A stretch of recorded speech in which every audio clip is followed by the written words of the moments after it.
Saudaraku, perjalanan menyusuri jejak Al-Quran saya lanjutkan di pegunungan sekitar Laut Mati, Yordania. Saudaraku, di sebelah sana adalah Bukit Mukawir yang dipercaya Raja Herodus membangun istananya yang begitu megah.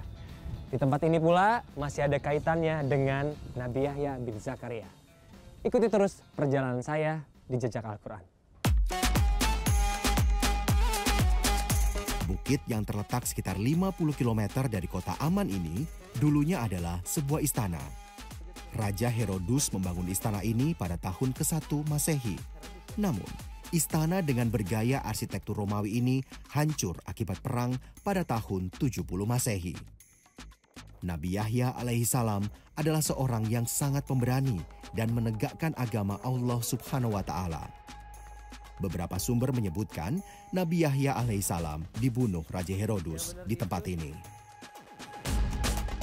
Saudaraku, Nabi Yahya adalah putra dari Nabi Zakaria. Kelahirannya sudah sejak lama ditunggu. Bercerita sedikit mengenai Nabi Yahya, dahulu kala sedari kecil beliau adalah anak yang taat kepada orang tua. Bahkan di usianya yang sangat belia, dia tidak pernah memikirkan sedikit pun untuk durhaka atau melakukan perbuatan yang tidak baik, hingga akhirnya Allah menjaga beliau dari maksiat dan juga perbuatan syirik.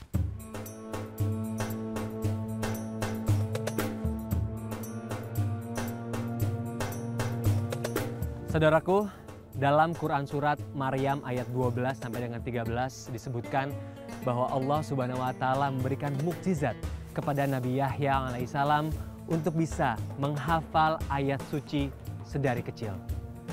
Masya Allah.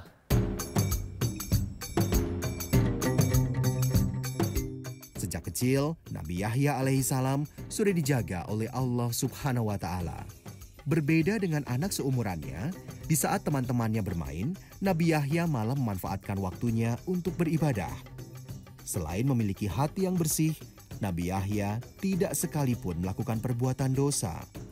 Seperti dalam hadis riwayat Ahmad yang menyebutkan, tidak ada seorang pun dari anak cucu Adam melainkan pernah berbuat dosa atau berkeinginan berbuat dosa selain Yahya bin Zakaria. Saudaraku, sebagai utusan Allah Subhanahu wa Ta'ala, Nabi Yahya memiliki sifat yang penyayang terhadap sesama. Beliau tidak pernah membedakan si kaya dan juga si miskin. Bahkan makhluk Allah yang lainnya, tumbuh-tumbuhan dan juga hewan. Begitu baiknya Nabi Yahya. Masya Allah. Saudaraku, dalam berdakwah, Nabi Yahya menyampaikan ajaran Allah Subhanahu wa Ta'ala kepada siapa saja, bahkan seorang raja sekalipun. Raja Herodus yang menjadi penguasa saat itu ingin menikahi anak tirinya. Nabi Yahya kemudian mengingatkan Raja Herodus jika pernikahan tersebut haram dan dilarang untuk dilaksanakan. Saudaraku, dikisahkan wafatnya Nabi Yahya alaihissalam ketika itu beliau ingin menegakkan syariat agama Islam untuk kaumnya. Namun Raja Herodus yang mendengar tidak senang hingga akhirnya Raja Herodus mengajak pengawal untuk membunuhnya. Dan disinilah dipercaya Raja Herodus membunuh Nabi Yahya. Bukit Mukawir yang berada di ketinggian 1000 meter di atas permukaan laut ini memiliki pemandangan yang sangat indah. Luas istana ini kurang lebih 700 meter persegi. Saudaraku, dahulu kala Raja Herodus membangun tempat ini dengan begitu megah. Dibangun di atas bukit di ketinggian 1000 meter di atas permukaan laut. Dan bisa dilihat sekarang, di belakang saya ada Laut Mati yang begitu luas. Di ujung sana ada kota Jericho, dan di belakang sana ada kota Yerusalem yang ada di Palestina. Dikarenakan perang yang berlangsung hingga saat ini, tidak ada wisatawan yang datang ke sini. Kita berdoa, semoga perang ini segera usai.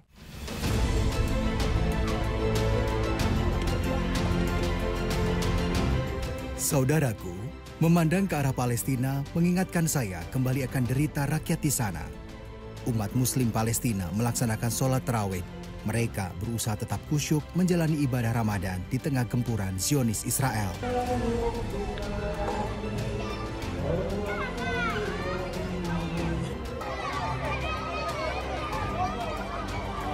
Banyak video yang beredar memperlihatkan keprihatinan warga saat berbuka puasa. Mungkin bagi kita, puasa baru berjalan 2 minggu. Namun warga Palestina sudah berpuasa hampir 6 bulan lamanya. Warga Palestina di Gaza menjalani Ramadan tahun ini dengan suasana yang suram dan mencekam. Tapi, Masya Allah, mereka bahkan masih bisa tersenyum. Namun, negeri Palestina tetaplah negeri yang diberkahi oleh Allah Subhanahu wa Ta'ala.